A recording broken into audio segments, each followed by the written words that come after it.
Cek cek. Assalamualaikum. Waalaikumsalam.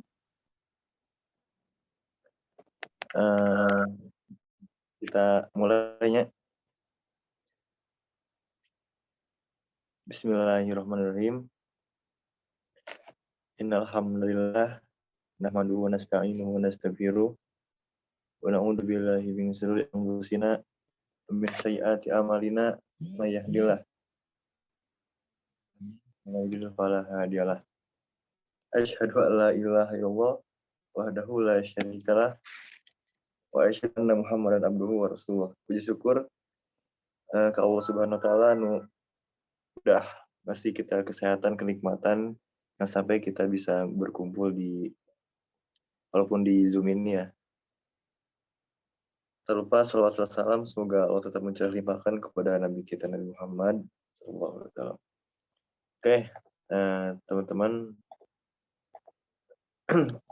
ketemu lagi di kegiatan ngobrol-ngobrol DBM ngaji, dan sekarang insya Allah bakalan disampaikan ku Aruni buat materina.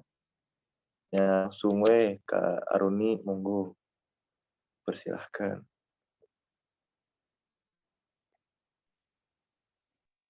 Ya, bismillahirrahmanirrahim. Assalamualaikum warahmatullahi wabarakatuh.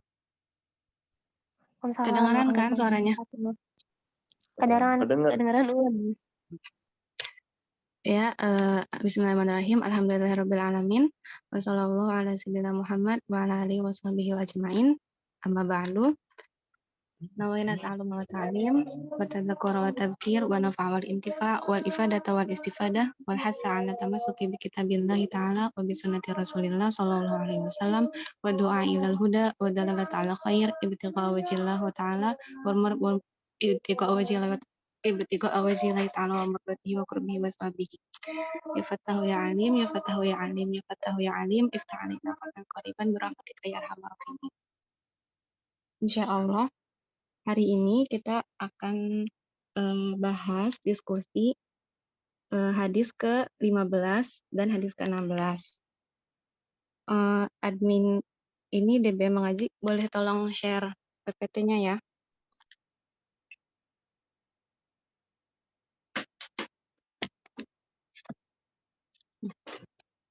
Langsung aja, hadis yang ke-15. Hadis yang ke-15 dari Abi Hurairah radhiyallahu anhu qol. Ini di ke slide satuin aja.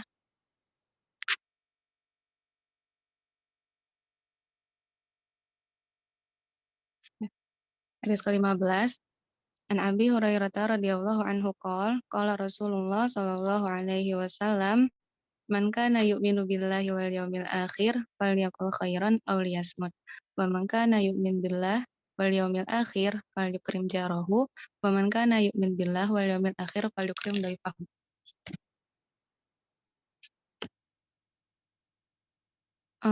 Itu apa? DBM Mengaji. Tolong layarnya dong.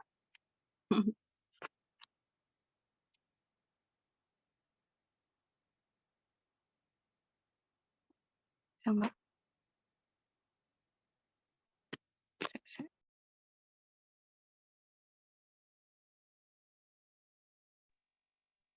Atau kalau nggak bisa ke Uniin aja hostnya biar Uni yang share PPT-nya.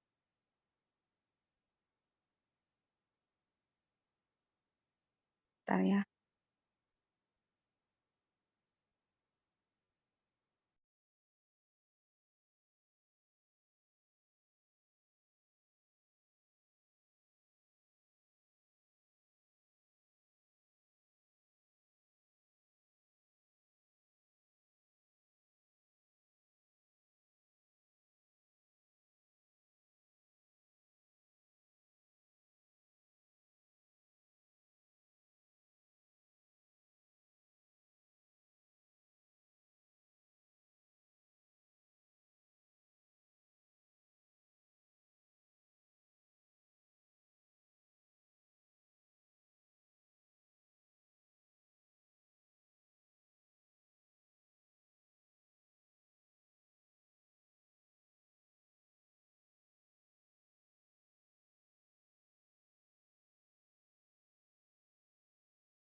Gimana, udah aman? Ternyata.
Gak ada suaranya.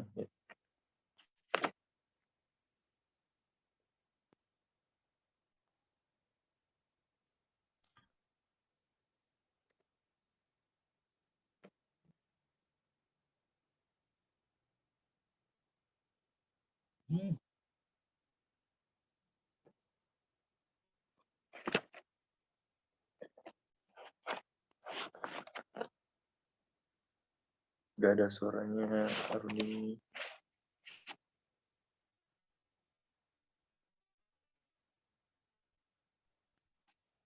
Nih, bentar.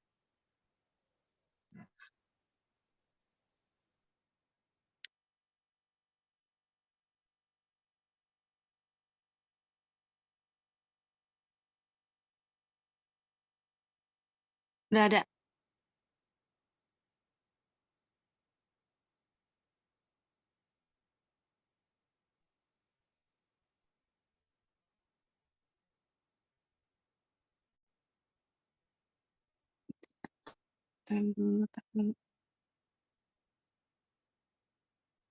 Ada.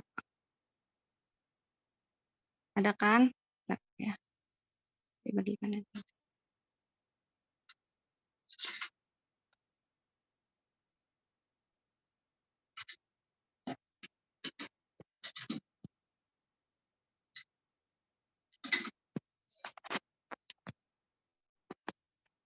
Nah, jadi hadis ini itu Ibnu Salah pernah meriwayatkan dari Imam Maliki di zamannya, yaitu Abi Muhammad bin Abi Zaid. Beliau berkata bahwa adab atau etika yang baik dan kendalinya itu bersumber kepada 4 hadis. Nah, hadis ini tuh salah satu dari 4 hadis itu. 4 hadis itu apa aja? Hadis yang pertama itu yang ini. Man kana yu'minu billah wal yawmil akhir falyaqul khairan aw liyasmut ila akhir. Terus hadis yang kedua itu yang hadis min husnil islamil mar'i tarkuhu ma la ya'nihi. Terus hadis yang ketiga itu hadis la tagdob, parada damirala la tagdob yang nanti bakal kita bahas di setelah ini. Sama hadis yang keempat itu yang hadis la yu'min ahadukum hatta yuhibbu li akhihi ma yuhibbu li nafsihi yang udah dijelasin sama JK pertemuan kemarin ya. Jadi di penjelasan hadis ini tuh, di dalam hadis ini itu terdapat 3 hal yang berkaitan dengan iman. Yang pertama itu berkata yang baik atau diam dan memuliakan tetangga dan memuliakan tamu. Nah, terus yang pertama itu kita kan dibilang harus apa? Kalau kita beriman berarti kita berkata baik atau diam. Nah, berarti di situ kita harus menjaga lisan. Nah, lurusnya lisan itu disusun atas lurusnya hati. Dan lurusnya hati disusun atas lurusnya iman. Jadi, kalau misalkan iman kitanya lurus, iman kitanya benar gitu kan, maka hati kita juga akan benar. Dan ketika hati kita benar, pasti nggak akan gitu. Kalau kita tuh berkata sesuatu yang nggak baik gitu kan. Dan kalau misalkan kita mau kita mau berbicara atau apa gitu, kita pasti memikirkan ini baik atau enggak gitu kan. Dan kalau misalkan menurut kita itu nggak baik, ya udah diam aja gitu.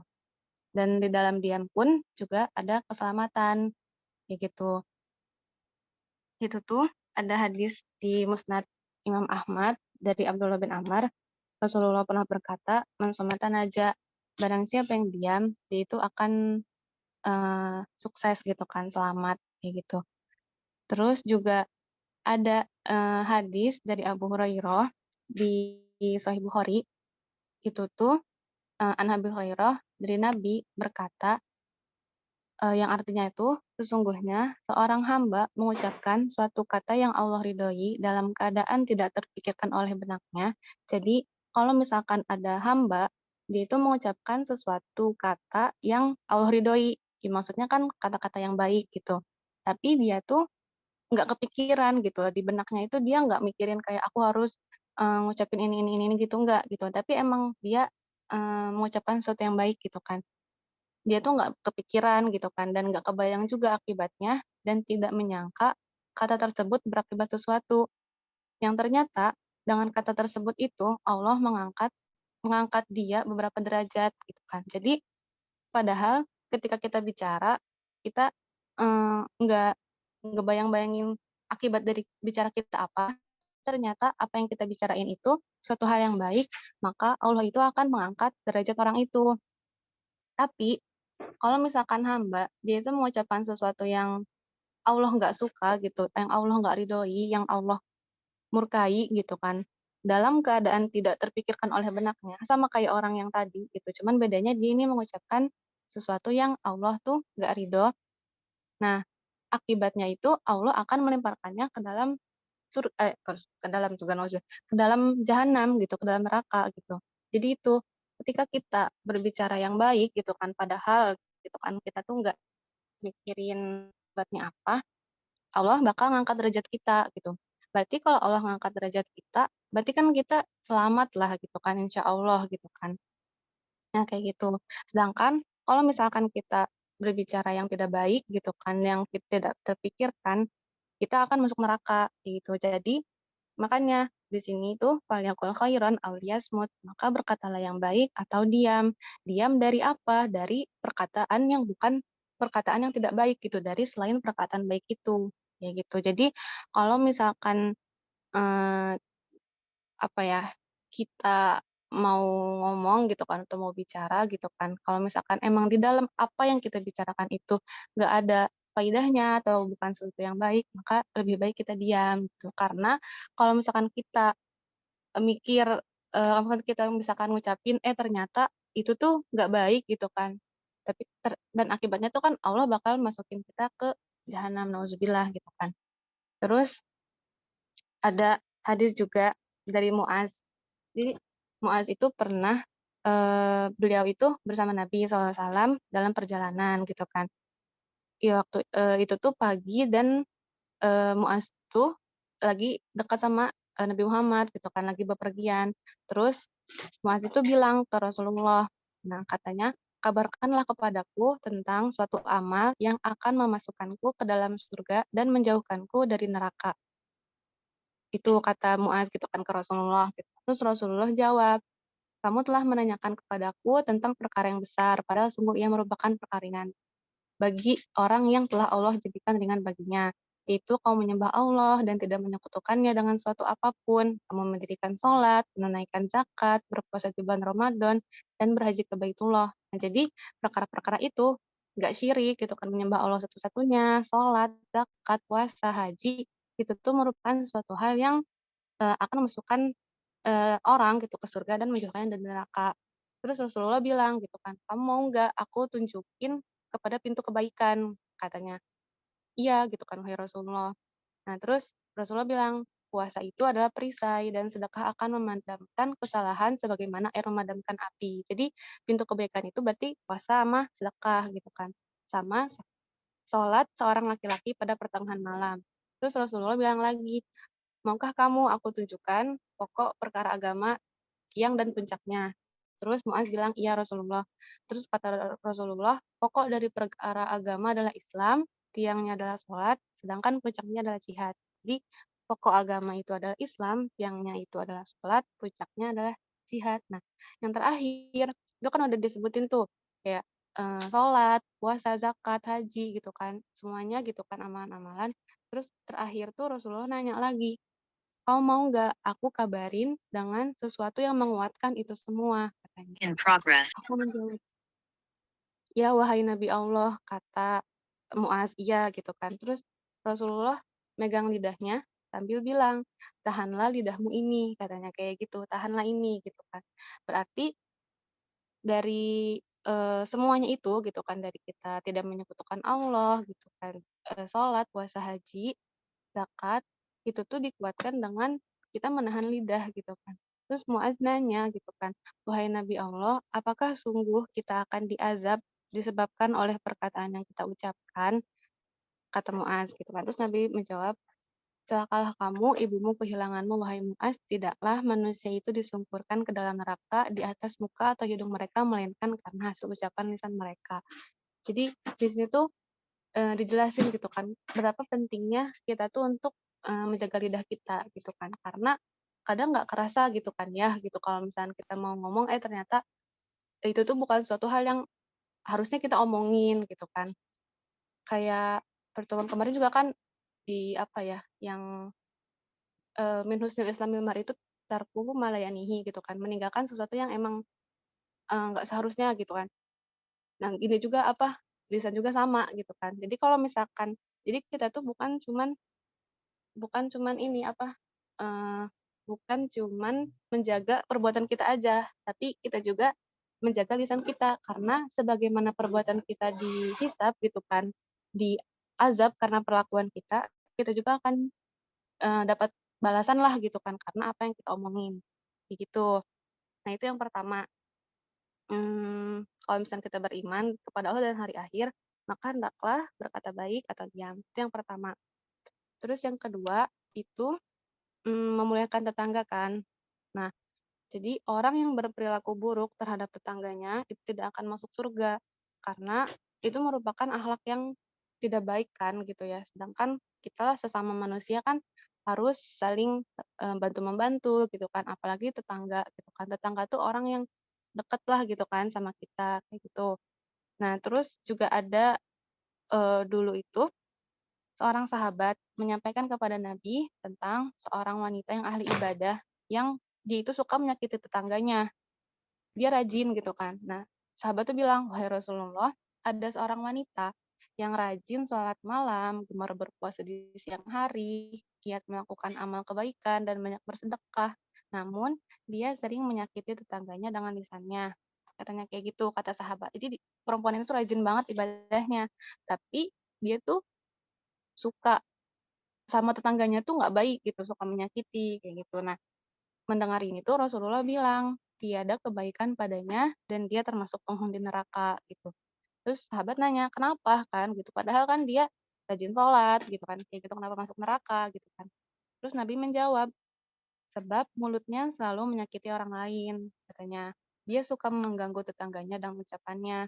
Seluruh amal ibadahnya hancur karena dia punya akhlak yang buruk. Dia menjadi ahli neraka karena ibadahnya tidak mampu menjadikan dirinya untuk berakhlak yang baik." Gitu. Jadi kita mau ibadah gitu kan, ya rajin gitu kan, karena sholatnya kita gitu kan, puasanya kita, itu tuh untuk diri kita sendiri gitu kan, gitu. Sedangkan ya udah, kamu kamu gitu kan, itu amal kamu gitu. Kalau misalkan akhlak itu kan, maksudnya ya kita berakhlak yang baik kan itu ada buat orang lain tuh jadinya senang gitu kan, kayak gitu. Nah terus habis gitu, terus sahabat, nyampein lagi gitu. Nah kan kalau tadi ceritanya dia tuh ada perempuan rajin ibadah tapi dia suka menyakiti tetangga. Nah kalau ini tuh katanya ada perempuan yang dia tuh ibadahnya cuman sholat wajib aja sama, sedekah dengan sepotong keju gitu kan. Jadi kayak, nggak banyak gitu kan sedekahnya dia gitu kan. Jadi dia ibadahnya cuman itu aja gitu, tapi dia itu nggak pernah menyakiti tetangganya. Jadi dia tuh selalu baik gitu kan sama tetangganya. Terus Nabi Muhammad bilang, katanya dia itu termasuk penghuni surga. Itu berarti di situ kan, jelas gitu kan kalau misalkan, apa, memuliakan tetangga itu penting gitu kan, perlu gitu kan, dan merupakan salah satu daripada akhlak yang baik, kayak gitu. Terus Di Sahih juga. Jadi Rasulullah tuh bilang, "Wallahi la yu'min, wallahi la yu'min, wallahi la yu'min," 3 kali menafikan gitu kan, tidak beriman gitu kan. Siapa yang tidak beriman itu? Man la ya'manu jarahu bawa'iquhu. Jadi tidak beriman gitu kan, seseorang yang tetangganya itu tidak merasa aman daripada kejahatan-kejahatannya, kayak gitu. Jadi kan berarti intinya di sini kita harus memuliakan tetangga gitu kan. Nah, terus batas tetangga itu kalau misalkan di sini tuh menurut Auza'i, Imam Auza'i itu 40 rumah dari setiap sisi, dari samping-samping gitu kan. Kayak gitu, 40 rumah dari setiap sisi. Itu yang kedua. Terus yang ketiga itu kan tadi udah berkata yang baik atau diam, memuliakan tetangga, dan yang terakhir itu memuliakan tamu. Dan memuliakan tamu tuh kayak gimana? Ya, kita kalau misalnya ada tamu datang, kita menjamu tamu itu gitu kan. Terus ketika tamunya datang, kita ucapin salam, menyambut dengan wajah yang ceria gitu kan. Jangan terlihat kita tuh kesel gitu kalau misalkan ada tamu yang datang gitu. Kita sambut dengan wajah ceria gitu. Dan tamu tuh siapa itu tamu gitu kan. Tamu itu bisa jadi dia itu orang asing yang butuh bantuan gitu kan, sehingga ketika dia datang ya kita bantu gitu kan.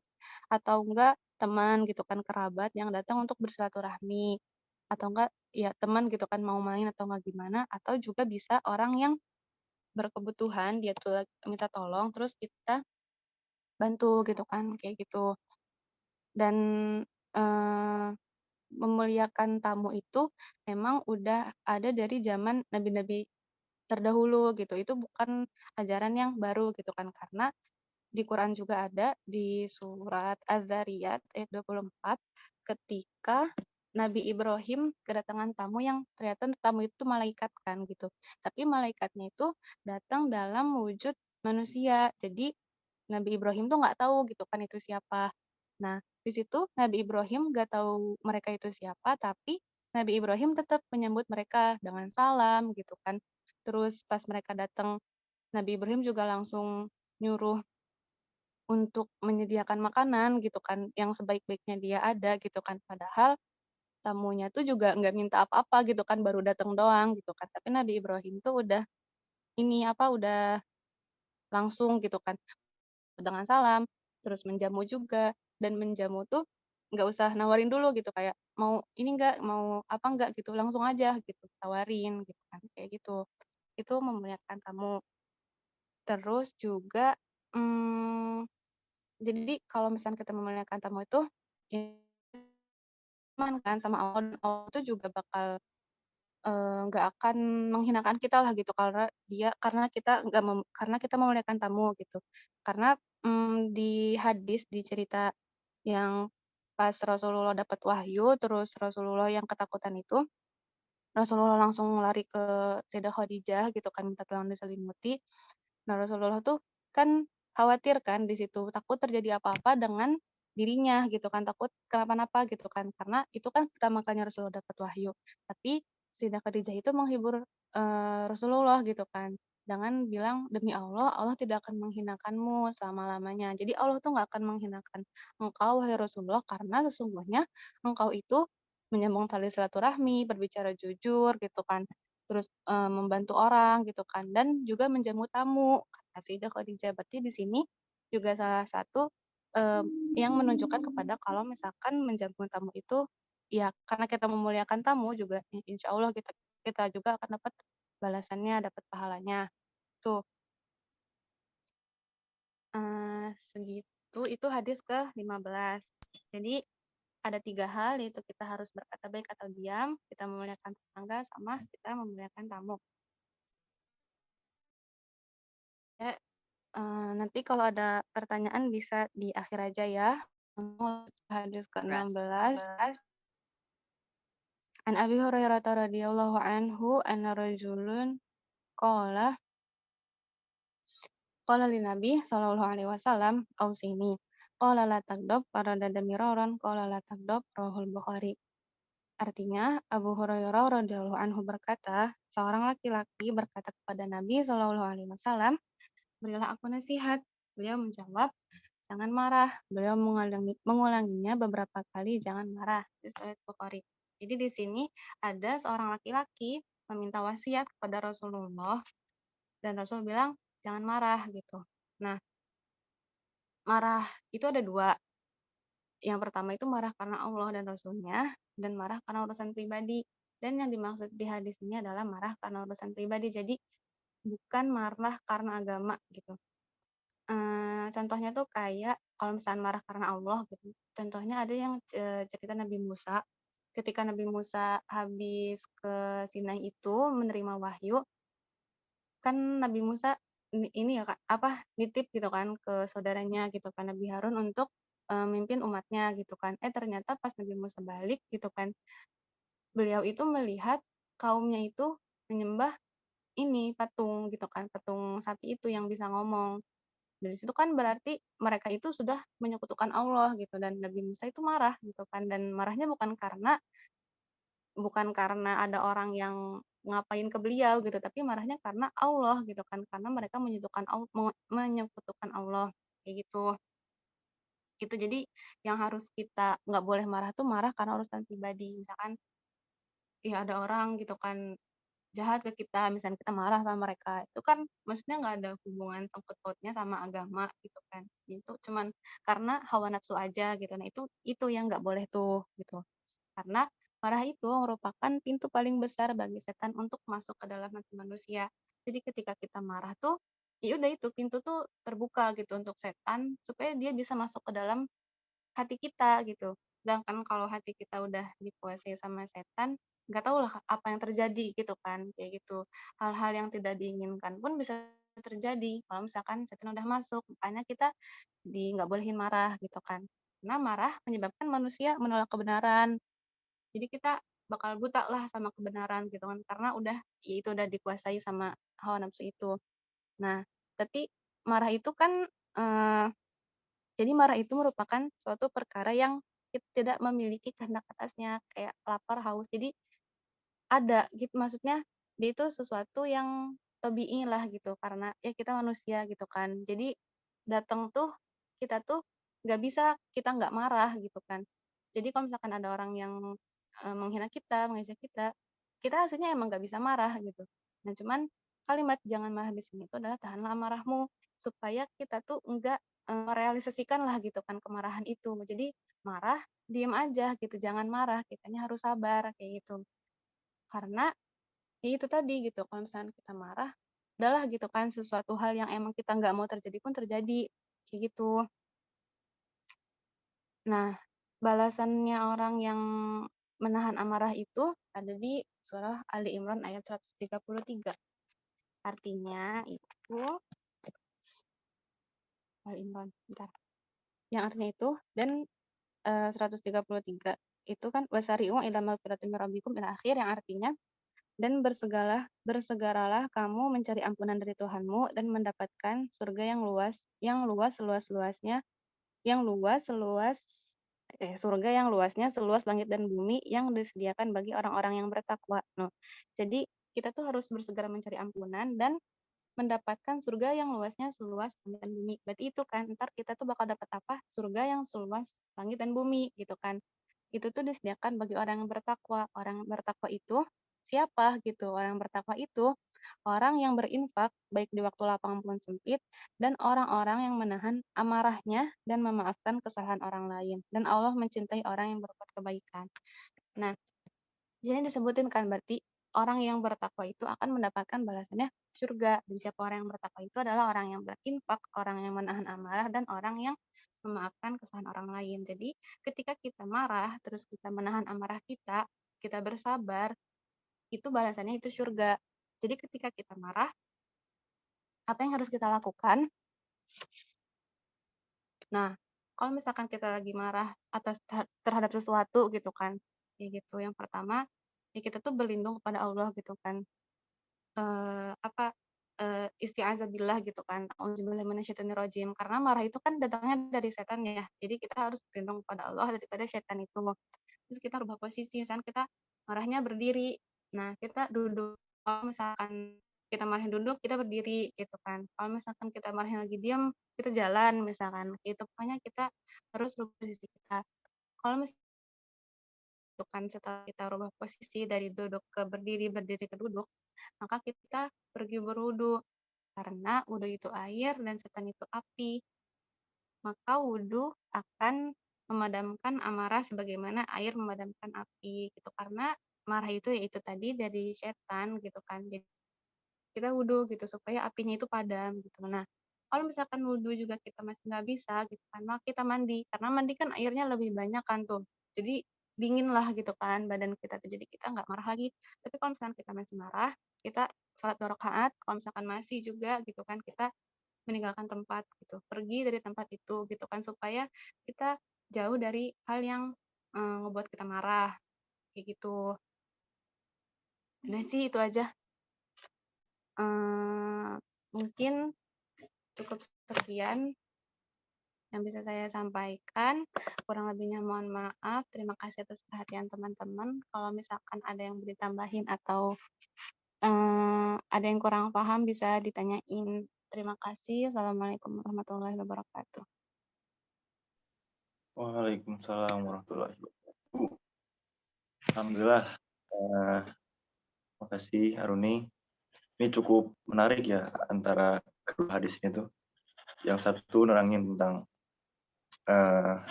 untuk lebih baik diam, dan yang kedua tuh lebih baik marah. Lebih baik marah. Tidak marah. Jangan. Jadi intinya hadis kedua ini menjelaskan tentang pertahanan, penjagaan. Bagaimana kita menjaga kan.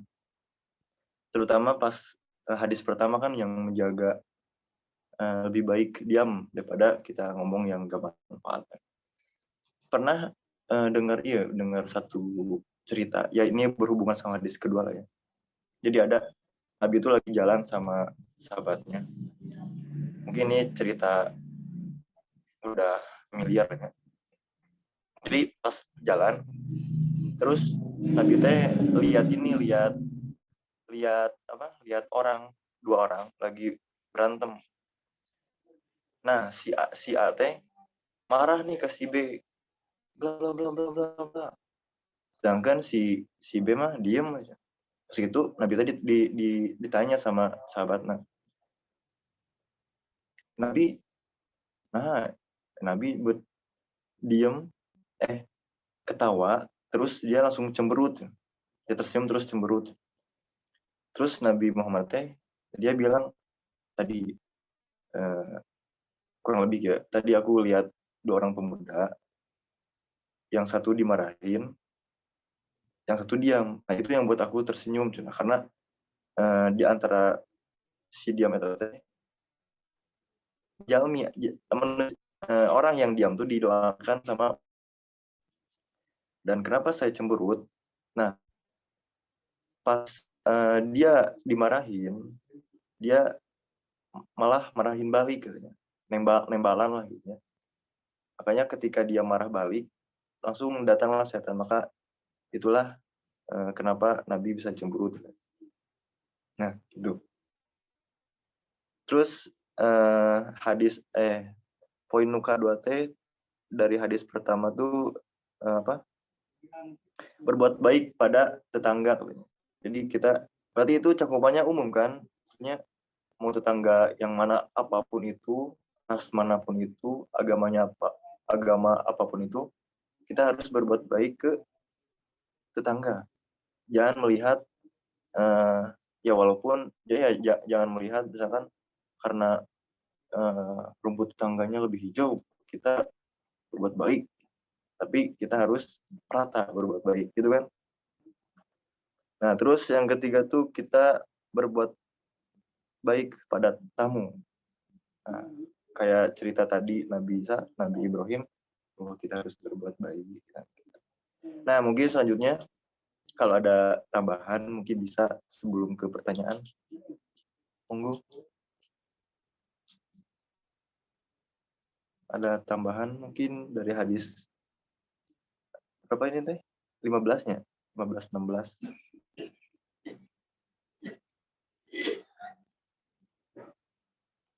Persilahkan. Sedikit menambahkan, Pak JK. Jadi Nggak. kan kalau ayat Al-Quran itu kan kita taunya asbab nuzul ya. Nah, di hadis juga ada gitu. Namanya tuh asbab urud. Asbab urud. Ya, urud dari kata waroda. Ya, turun lah. Intinya sama-sama juga. Sebab-sebab yang menjadikan hadis itu turun gitu. Nah, di hadis yang ke-16 itu, Rasulullah itu tahu kalau yang bertanya itu, dia itu sering marah gitu. Nah, karena Rasulullah tahu ke beliau itu adalah orang yang sering marah, maka ketika diminta nasihat, beliau bilang jangan marah gitu. Karena si orang tadi ya gampang marah orangnya gitu. Terus juga kita kalau ingat dulu pelajaran siapa ya, Pak Dindin gitu. Hadis Latagdob itu dekat sama yang hadis atau perkataan yang orang yang kuat itu bukanlah orang yang kuat dalam bergulat, tetapi orang yang kuat itu adalah orang yang kuat menahan hawa nafsunya ketika sedang marah. Terus terakhir tadi yang diantara kalau lagi marah gimana sih? Ya itu juga salah satu, bahkan obat paling ampuh tuh ya istiazah ya. Ta'awuz, auzubillahi minasyaitonir rajim gitu. Nah, di sini Pati cuma nyebutin hadisnya aja. Jadi ada hadisnya di Sahih Bukhari, itu bunyinya innal isti'azata billahi minasyaitonir rajim tuzhibul ghadab. Jadi sesungguhnya memohon ampun kepada Allah, intinya isti'azah ya, bertauz daripada syaitan itu menghilangkan atau membuat marah itu pergi gitu. Ya, itu mungkin tambahannya. Wallahu a'lam. Assalamualaikum warahmatullahi wabarakatuh. Waalaikumsalam. Ada tambahan. Oke, mungkin ada yang lain yang mau nambahin gitu. Sebelum ke sesi tanya jawab.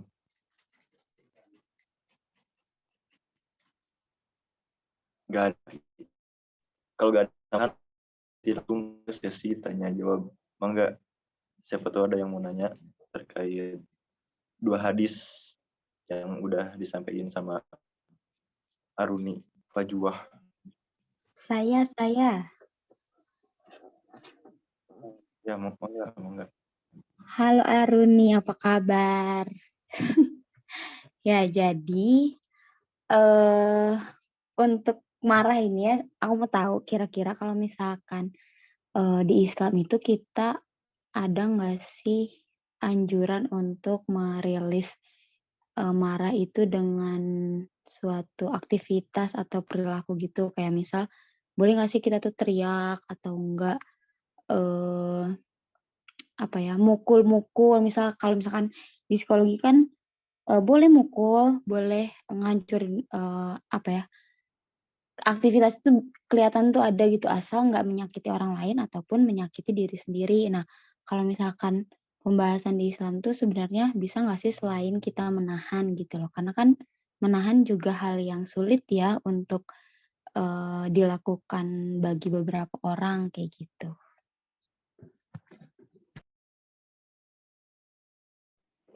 Nah, Aruni, monggo dijawab. Bismillah ya. Kalau misalkan kalau yang setahu Uni sih, karena ya Uni baca-bacanya gitu kan, salah satu dari obat ya, maksudnya bagaimana supaya kita nggak menahan marah tuh kan ya tadi itu kan, kayak berlindung pada Allah gitu kan, wudhu atau sholat atau pergi gitu kan. Mungkin kalau misalkan selama itu nggak menyimpang gitu kan ya dari agama gitu kan, selama itu halnya ke hal positif gitu kan, mungkin nggak apa-apa gitu kan, karena kayak Unik tuh pernah dengar juga kalau misalkan dia tuh orangnya marah gitu kan, maksudnya sering marah gitu kan, supaya dia bisa menahan marah tuh ya dengan puasa gitu kan, maksudnya itu kan suatu aktivitas gitu kan, misalkan supaya dia nggak marah misalkan meskipun itu kan supaya dia nggak marah-marah terus gitu kan, dia puasa gitu kan. Terus juga kayak sholat gitu kan yang menenangkan selama kalau menurut Uni ya gitu kan, Allahu a'lam sih. Kalau misalnya teman-teman yang tahu juga gitu kan gimana menurut Islam boleh ditambahin. Cuman kalau menurut Uni selama itu nggak apa menyimpang dari agama gitu kan bisa gitu kan selama itu hal yang berfaedah gitu kan nggak apa-apa itu sih Allahu a'lam. Nah, begitu. Hovifah, gimana Hovifah? Oke, mungkin kalau misalkan ada cerita-cerita dulu pas zaman Nabi gitu kali ya. Karena berarti kalau itu lebih ke kita mencoba untuk mencegah gitu ya. Dengan sholat, dengan puasa itu kan lebih mencegah gitu. Oke, terima kasih Aruni. Oke, makasih Hovifah. Gimana Aruni? Aruni. Teman-teman ada lagi yang bertanya teman-teman terkait 2 hadis tadi.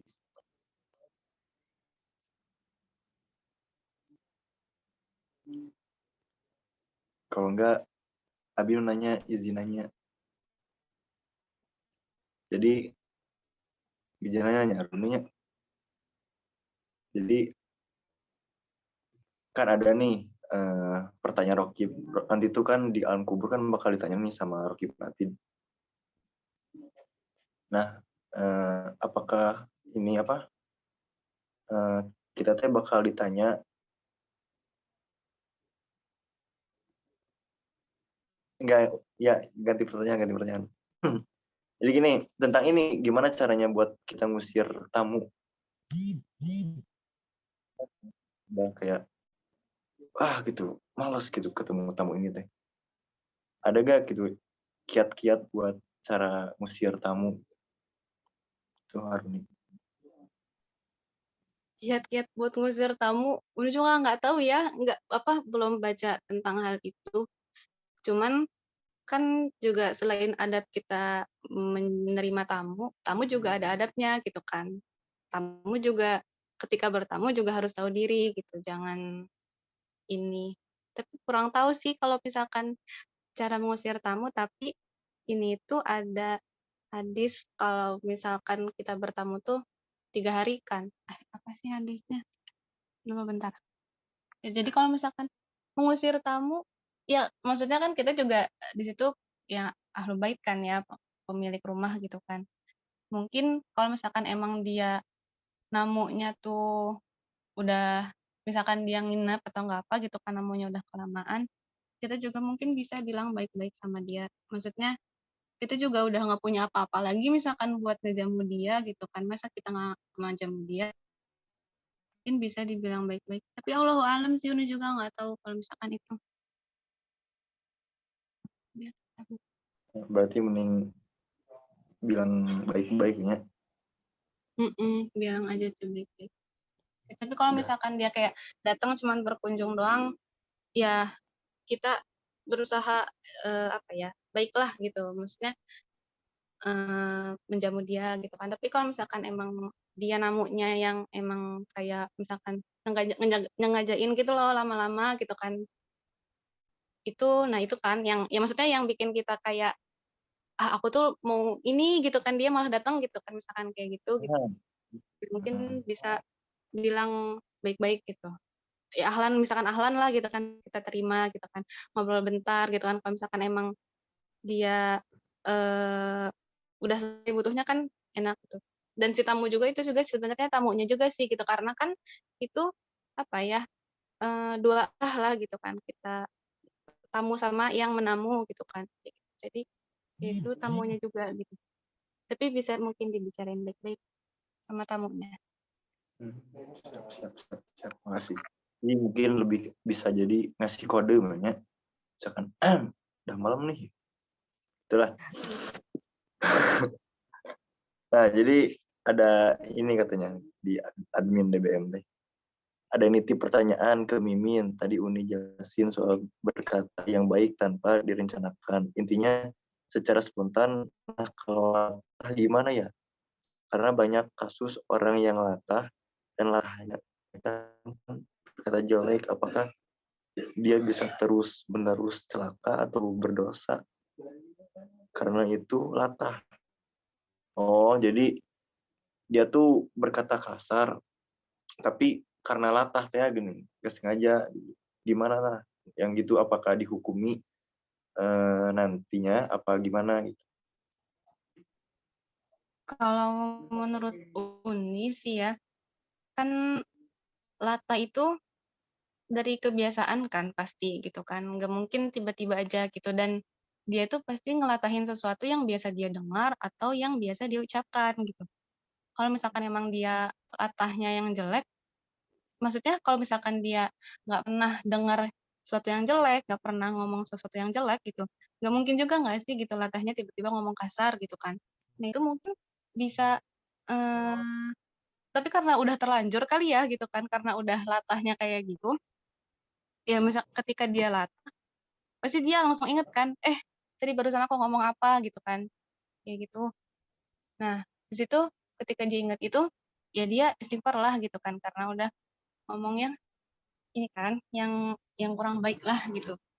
Ya, itu sih kalau kata Uni. Mungkin dari dianya juga dibiasain buat nggak latah yang kasar gitu. Kayak gitu sih kalau kata Uni. Tapi nggak tahu ya kalau latah bisa sembuh apa enggak. Jadi coba membiasakan diri sendiri dulu gitu ya. Tapi itu terhitung dosa gak? Enggak ya? Allahu alam sih ya itu dosa atau enggak. Tapi ya itu kan maksudnya meskipun nggak sengaja itu sesuatu yang buruk gitu nggak sih? Nauzubillah sih, cuman ya meskipun itu nggak sengaja dan kita nggak sengaja buat ngomong kasar gitu kan ya, lebih baiknya kita istighfar kan karena ya kita nggak tahu gitu kan itu dosa apa enggak gitu kan karena nggak sengaja, tapi kan kita juga harus istighfar lah gitu atas dosa-dosa yang emang kita nggak sengaja lakuin, kita nggak tahu gitu. Iya. Allahu alam sih. Ya, makasih jawabannya Run. Nah gitu Min, tolong bilangin ke yang nitip. Ya, sama-sama. Ya Pati, gimana Pati? Mau nanya. Tadi terjadi. Izin bertanya Aruni. Tapi sebelumnya menambahkan jawaban Aruni yang gimana tadi teh? Yang kalau latah ya. Yang kalau latah gimana ya? Menurut Fatih sih ikutin hadis yang nanti juga dibahas di kitab Arba'in juga. Tubuhnya tuh wat bi sayyatal hasanata tamhuha wa khaliqin nasa bi khuluqin hasanin. Jadi ikutilah perbuatan yang buruk dengan sesuatu yang baik. Sehingga sesuatu yang baik itu menghapus sesuatu yang buruk tadi gitu. Jadi sehingga ketika latah ngomongnya jelek gitu kan, ya langsung diikuti dengan kalimat ya astagfirullah. Meskipun ya latah ini sendiri ya harus diobati karena ya tadi itu jatuhnya ke kebiasaan gitu ya. Tapi menurut Fatih ya gitu. Itu yang pertama. Terus untuk yang pertanyaan, jadi Aruni itu tuh kan di Al-Quran tuh surat apa ya? Ada bunyinya tuh ma yalfizu min qaulin illa ladaihi raqibun atid gitu kan. Jadi ma yalfizu min qaulin illa ladaihi raqibun atid. Dia itu nggak bakal berkata kecuali di sampingnya itu ada raqib atid yang mencatat. Nah, pertanyaannya itu apakah semua perkataan atau perkataan yang memang dapat pahala atau dapat dosa doang gitu. Kan memang ada perkataan yang mubah gitu, yang nggak dapat dosa, yang nggak dapat pahala, biasa-biasa aja gitu. Pertanyaannya apakah perkataan yang dicatat raqib atid ya, soalnya yang di kuburan itu mungkar nakir, Jack. Oh iya. Nah, apakah perkataannya semua perkataan atau cuman yang dapat pahala atau dapat dosa aja yang dicatat gitu. Itu sih. Nah, itu Arni. Jadi yang dicatat tuh perkataan yang bernilai pahala doang atau bernilai dosa doang, apa perkataan-perkataan biasa juga dinilai kayak gini nih perkataan ini. Gitu mungkin artinya. Uli kurang tahu juga ya. Cuman kalau misalkan malaikat itu kan mencatat perbuatan baik sama mencatat perbuatan buruk. Yang pasti gitu kan, perbuatan baik pasti dicatat, perbuatan buruk pasti dicatat gitu kan. Perkataan baik pasti dicatat, perkataan buruk juga pasti dicatat. Cuman kalau untuk yang mubah, Uli belum tahu, Pati. Jadi nggak bisa ngasih jawaban. Iya emang rujuknya sih ke tafsirnya sih ya. Mungkin kan Uni jurusan tafsir bisa dirujuk nanti. Oh ini sama tadi yang tentang nambahin jawaban kalau gimana ngusir setan tamu gitu. Ya sebetulnya tadi benar kata Runi bahwa selain kita yang ditamui itu kan ada adabnya dan yang bertamu juga punya adabnya. Itu kalau teman-teman buka surat An-Nur ya. Kalau nggak salah surat An-Nur ya. Yang ya ayyuhalladzina amanu la tadkhulu buyutan ghairu buyutikum hatta tastanisu wa tusallimu ala ahliha gitu sampai akhir ayat. Nah, itu kan dulu kita nganggapnya bahwa kita tuh kalau masuk rumah selain rumah kita itu yang pertama itu kan salam. Padahal kalau di ayat ini salam itu yang kedua. La tadkhulu buyutan ghairu buyutikum hatta tastanisu. Nah, yang pertama itu tastanisu atau istiqnas. Ini juga berarti ngambil dari Gus Bah ya. Jadi kata Gus Bah itu yang paling pertama kalau kita mau bertamu itu bukan salam, tapi istiqnas. Istiqnas itu apa? Istiqnas itu adalah perasaan nyaman ketika kita bertamu.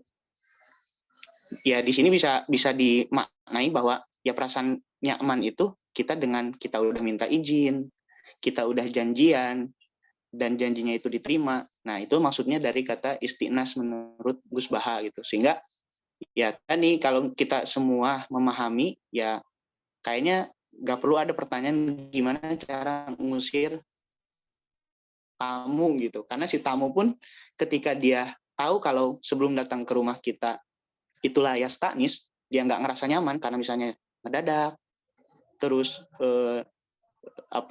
karena janjinya dia tuh nggak pernah dijawab, akhirnya dia ngedatangin langsung gitu. Nah itu dia nggak bakal mendatangi gitu, karena dia layas taknis, dia nggak ngerasa nyaman gitu. Dan kalau dilanjutkan ke ayat selanjutnya itu bisa teman-teman lihat itu di sebelah kanan atas ya kalau nggak salah.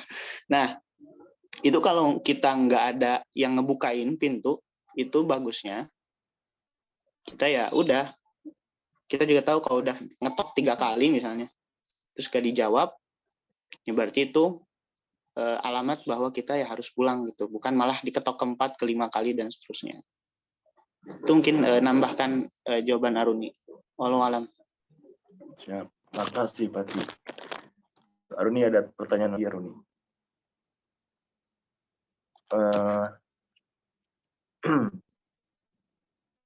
Datangnya tamu ke rumah, apakah benar datangnya tamu ke rumah tuh bisa mengeluarkan kejelekan-kejelekan yang ada di dalam rumah saat tamu pulang? Apakah benar ketika tamu pulang tuh bakal yang ada di rumah?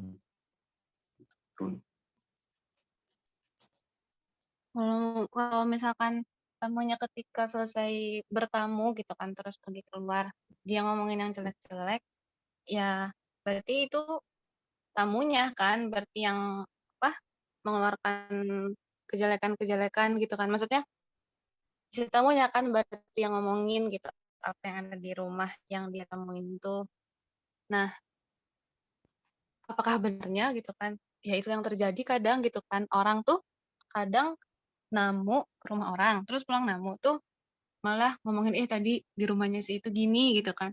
Tapi kan aslinya itu nggak boleh kan kita ngomongin ya kejelekan gitu kan. Karena kan salah satunya adab bertamu tuh ya itu seolah-olah kita tuh pas namu tuh ya gitu kan kayak buta gitu kan, nggak dengar gitu kan, nggak dengar apa ada yang maksudnya nggak dengar apa-apa, nggak lihat apa-apa dari rumah itu gitu. Jadi mungkin kalau misalkan yang itu mah itu gitu kan si tamunya gitu kan, berarti yang ngomongin kejelekan. Dan kita pun gitu, ini tadi baca di mana gitu lupa, ketika kita kalau misalkan emang kita yang ngundang tamunya, kalau bisa tuh kita tuh ngundang tamu tuh jangan yang emang maksudnya apa ya, jadi kita tuh ngundang tamunya tuh yang emang tamunya tuh yang baik gitu, maksudnya yang bisa mengajak ke kebaikan gitu kan, bukan yang emang ketika dia datang tuh malah kitanya jadi ngomongin orang kah, atau enggak ngegosip atau enggak apa gitu. Jadi ketika mengundang tamu pun juga harusnya kita ya mengundang tamu kan kayak buat silaturahmi gitu kan misalkan atau enggak apa gitu. Gitu sih kalau dari Uni. Hmm, ini mau konfirmasi lagi. Tapi apakah benar? Jadi ketika datang tamu, terus dia pergi, dia keluar habis namu, jadi datang tamu tuh bakal menghilangkan Oh, kejelekan-kejelekan yang ada di rumah. oh iya. Aduh maaf. Jadi si kejelekan-kejelekan rumah itu hilang gara-gara kita mengundang tamu gitu, gara-gara tamu datang. Ah, iya. Bentar. Jadi tamu tuh kalau datang ke rumah, kejelekan-kejelekan tuh bakal hilang. Nah, itu Allahu alam sih Uni. Gak pernah dengar kalau Uni. Gak tahu Wallahualam, teman-teman Min. yang lain. Kecuali makanan yang hilang ada. Ya, makanan bang. Ada yang bisa jawab mungkin? Jadi wallahualam, nanti mungkin bisa dicari lagi dari DBM Mengaji, dari kami-kaminya. Jadi kita-kitanya. Dan semua yang ada di sini. Oke, ada yang mau bertanya lagi?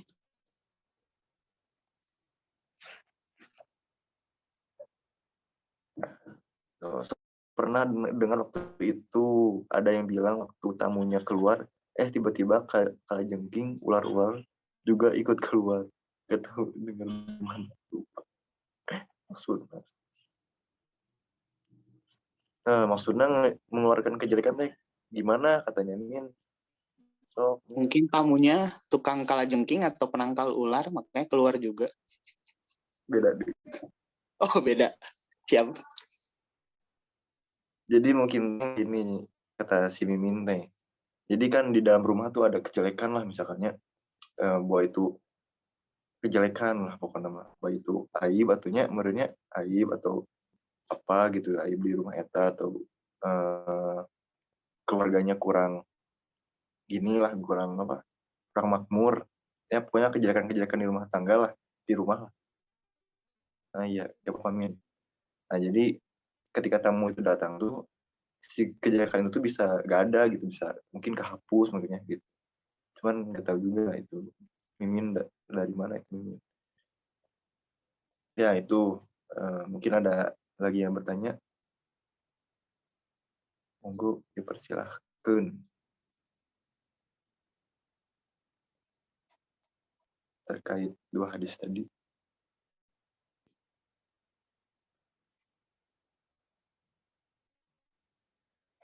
Kalau tahu,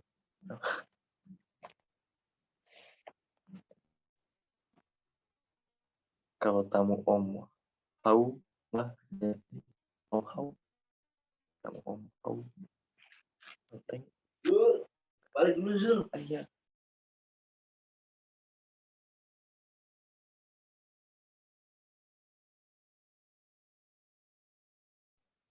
Not om how, penting.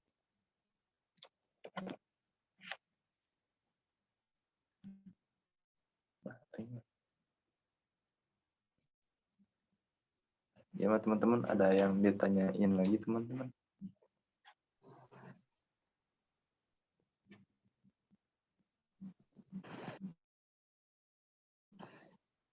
Bismillah, Tapi menambahin. monggo Ateng. Oke, terima kasih untuk tim penyaji yang tadi sudah memaparkan beberapa hadis yang mungkin dulu waktu di DA sudah pernah dipelajari ya.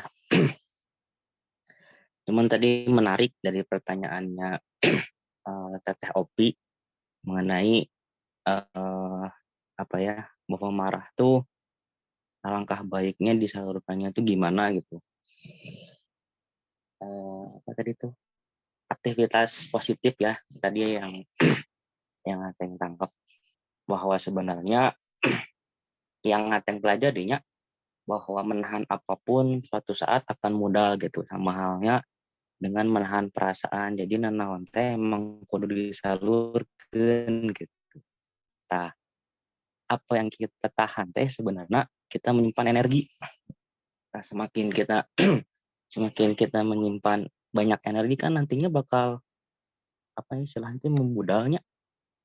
Nah, contoh kasusnya misalkan mungkin barangkali teman-teman ngalaman oge, misalnya kita teh banyak memendam kamu emosi-emosi yang tidak baik, kayak emosi teh tidak diidentikan dengan hal-hal yang negatif aja ya, karena emosi kan ada berbagai macam. Katakanlah ini mah emosi marah lahnya, marah dia termasuk dalam kategori emosi. Nah, kita memendam nih, teka rasa nahan nanti udah banyak pisan gitu. Tah, suatu ketika misalkan kita tuh mau noel teman, misalkan ke si JK atau ke si Pati. Padahal mah niat noel hungkul, tapi cek si Pati deh, si JK teh, "Naon maneh mah heureuy teh kuli setarik teuing." Nah, kok padahal mah enggak ada tujuan buat mukul gitu. Cuma seukur padahal heureuy tapi maneh mah heureuy tah ingin kitu hungkul, tapi cek si Pati deh, "Anjir heuleuna kuli." Nah, itu teh bisa salah satu dari dampak apa yang kita tahan nya terlalu lama gitu. Jadi kita menahan emosi itu sama dengan menahan energi yang suatu ketika mungkin energi eta teh yang nggak kerasa keluarkeun teh pas hal-hal yang memang ya tidak diinginkan gitu. Tah gitu mungkin kurang lebih. Terus tadi teh apa sih aku teh mau masalah Dan Om tamu. Hao, Om Hao teh ieu eta gending ahli spiritual eta siga semacam jurnalisa orang Jawa. Jadi teman emang bisa pembersihan gitu rumah nak. Jadi emang punya aura anu kirana bisa menarik hal-hal anu di luar eh, kemampuan panca indera manusia normal lah gitu. Jadi bisa we jol datang naga kepala kodok kan tidak terprediksi, jadi bisa dibersihkan gitu maksudnya. Mas tadi tuh tamu tuh mau nanya tentang mungkin ini tuh posisinya kita yang mengundang atau tamu yang tiba-tiba datang untuk bertamu gitu. Gitu doang sih.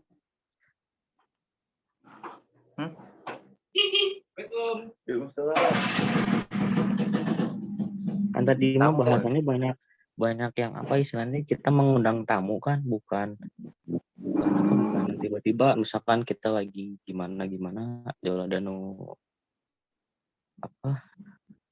apa sih sidak bakal lagi menjadi konten eta kumaha tah sih gerebek gitu tah gimana gerebek ya itu maksud beradab sih gitu. baru nih. Berarti dua tanyanya, Teng. Satu kan tadi mah cuma apa ya diskusi tentang aktivitas positif kumaha cara nyalurkeuna ketika orang marah teh jangan dipendam gitu. Maksudnya jangan terlalu sering memendam. Yang pertanyaan nama ya itu aku mah adabna lamun kita teh jangan gerebek orang gitu tah kumaha. Kan tamunya posisi di sini teh ada yang mengundang, jelasnya akun muslim situ kan ketika kita mengundang ada yang mengundang maka harus dipenuhi undangan. Nah, tah mah lamun adabna teh tiba-tiba aya nu bertamu tapi ya gitu gini. Kan kadang sok bikin kesel anjir 5 orang digerebek kieu tah. Padahal ya tujuannya mungkin konten dan lain sebagainya. Begitu. Nah, itu. Jadi Aruni katanya gimana kalau namunya tuh gerebek gitu. Jadi tiba-tiba namu gerebek, tiba-tiba masuk gitu. Aku malah di YouTube-nya gerebek gitu. Gimana tuh Aruni? Kan di sini emang apa ya? Di sini tuh tamu yang yang bukan kita undang kan gitu. Kita harus memuliakan tamu gitu. Dia datangnya gak diundang gitu kan, tapi ya nggak ngegerebek juga gitu kan gitu. Kalau misalkan buat tamu yang datangnya ngegerebek gitu kan, itu mah kalau menurut Uni kan tadi ya, maksudnya yang tadi kata Fatih udah apa? Jadi apa sih tadi yang intinya mah datang tuh dengan yang perasaan yang emang apa ya, nyaman gitu loh bertamunya tuh gitu kan. Kalau misalkan dilihat dari iya gitu. Gimana sih? Jadi kalau misalkan tamunya datangnya kayak gitu, ya kalau misalkan dia kayak gitu sih kita juga susah kan, maksudnya dia datangnya nggak dengan perasaan yang emang maksudnya kayak nggak kayak mau namu gitu kan, itu mah kayak mau ngerusuh gitu kan, bukan mau namu gitu kan ke kita tuh gitu. Harusnya maksudnya kalau misalkan kayak gitu kan bisa tuh si tamunya tuh kan pasti dia datang gitu kan, terus misalkan ketok-ketok gitu kan, terus tahu-tahu gerebek, itu mah tamunya nggak ada adab nggak sih? Nggak tahu ya. Jadi harusnya mah si tamunya sih yang nggak kayak gitu gitu. Tapi ketika kita menyambut tamu gitu kan, yang tamunya misalkan nggak kayak gitu gitu, ya kita harus memuliakan gitu. Cuman kalau misalkan tamunya yang kayak gitu, mungkin ya jangan langsung kita apa ya, jangan langsung kita kayak apa ya, kayak nolak gitu kan. Baik-baik gitu kan bilangnya gitu sih. Kalau dari Uni. Gitu Teng. Jadi kalau kata Uni itu kurang beradab gitu. Nah itu. Tapi kalau misalkan si anu ditamuin nerima wae, gak apa-apa berenya temannya. Ya kalau misalkan yang kalau misalkan si yang menerima tamunya maksudnya ahlan-ahlan aja gitu kan, sok-sok aja gitu ya udah nggak apa-apa gitu. Karena kan dianya juga nggak ngerasa terganggu mungkin gitu kan dengan ada orang yang namu kayak gitu. Kayak gitu. Ada, oke, makasih Bang, makasih Ateng. Gimana Teng, ada tanggapan lain Teng? Terkait gerebek-gerebek tamu? Ya itu sih kata Mimin mah settingan. Nah itu mah. Wah ya. Oh, settingan sih. Gimana ya? Ya kan itu kan kadang bisa we jadi nyambungnya kita punya adab untuk menyambut tamu, tapi di sisi lain kan kita bisa dua hadis yang bisa diterapkan bersama gitu. Di sisi lain orang marah. Jadi dia tamu adab kieu. Nah misalnya kita ada hak nggak sih buat naon sih yang balik-balik. Jadi kita punya hak balik juga lagi kan berarti buat menolak ketika ada sesuatu yang tidak disepakati. Nah gitu aja sih, tapi ya sih buat ini cukup sebenarnya. Izin menambahkan, Jack. Iya, mangga. Nah, jadi ini kan hadis yang tadi itu bunyinya man yu'minu billahi wal yaumil akhir ya. Itu juga sama kayak pertemuan sebelumnya, konteksnya itu si orang yang imannya tuh sempurna gitu. Nah, orang yang sempurna tuh gimana imannya? Nah, yang tadi yang 3 banyak diam, terus memuliakan tamu dan segala macamnya gitu. Nah, memuliakan tamu ini berarti ya di situ bahasanya mutlak ya kalau dilihat gitu. Mau diundang atau nggak diundang, ya sama dia datang kita berarti jatuhnya tamu. Nah, sehingga yang orang yang imannya sempurna itu kan orang yang imannya sempurna itu kan dia yang udah nggak mikir egonya dia sendiri gitu. Dia yang udah pokoknya udah nggak mikirin dirinya sendiri lagi karena ya tadi ya imannya dia udah sempurna sehingga ya mau kayak tadi ngegerebek kah atau misalnya dalam keadaan marah, ya dia pasti bakal memuliakan tamu itu tersebut gitu. Adapun si tamunya yang nggak punya adab, terus misalnya ya tadi kayak ngegerebek segala macam itu ya itu urusan si tamunya gitu. Dia nggak ada sangkut pautnya sama si apa namanya si yang didatangi gitu.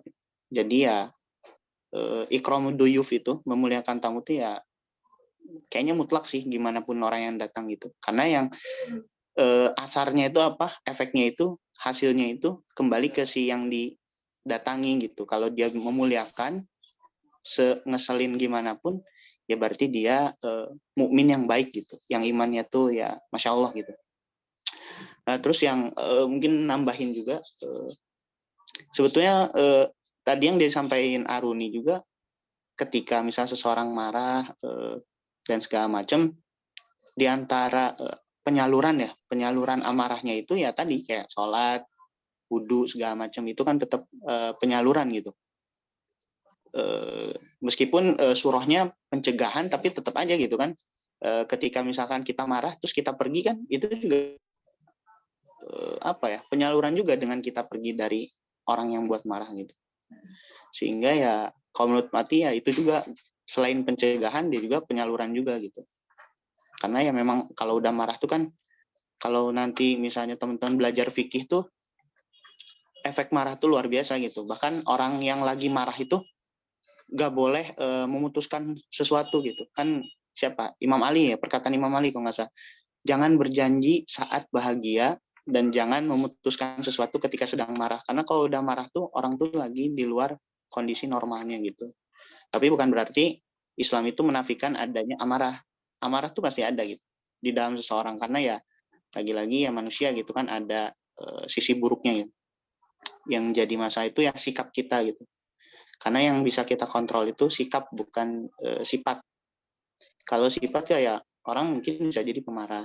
Tapi sikapnya itu kan apakah dia bakal ngebentak kah? Apakah dia bakal mukul segala macam, berbuat yang buruk, atau cuman diam aja. Nah, kalau yang sikap itu yang dituntut oleh Islam supaya kita bisa berusaha ke sana gitu. Bukan menghilangkan sifat asli kita, misalkan pemarah segala macam, bukan gitu. Wallahu alam. Nah, eta tambahan dari Pati. Makasih Pati. Nah, terus ada gimana? Ada yang mau ditanyain lagi? Terkait dua hadis.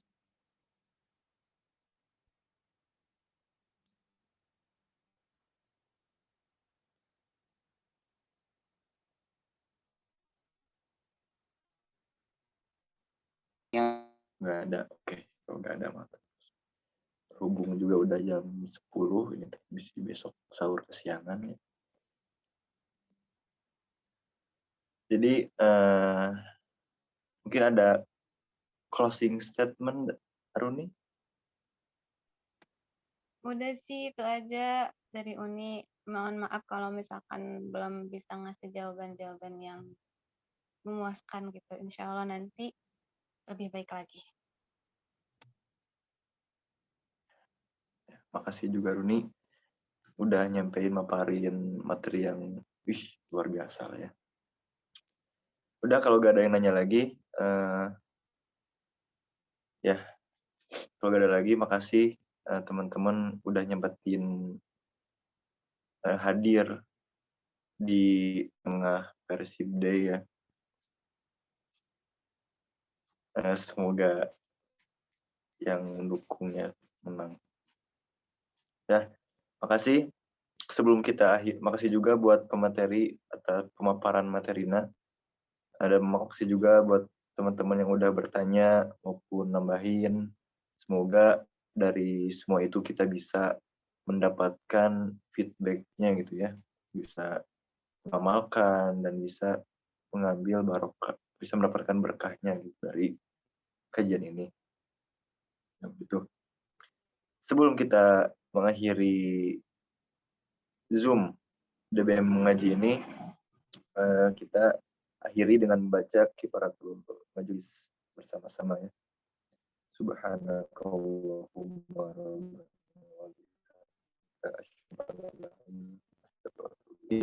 terima kasih. Jangan lupa berpuasa.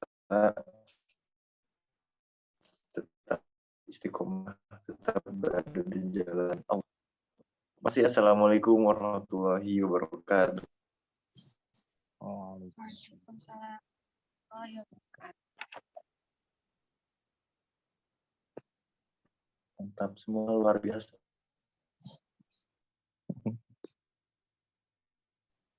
Izin keluarnya. Ayo Jack keluar.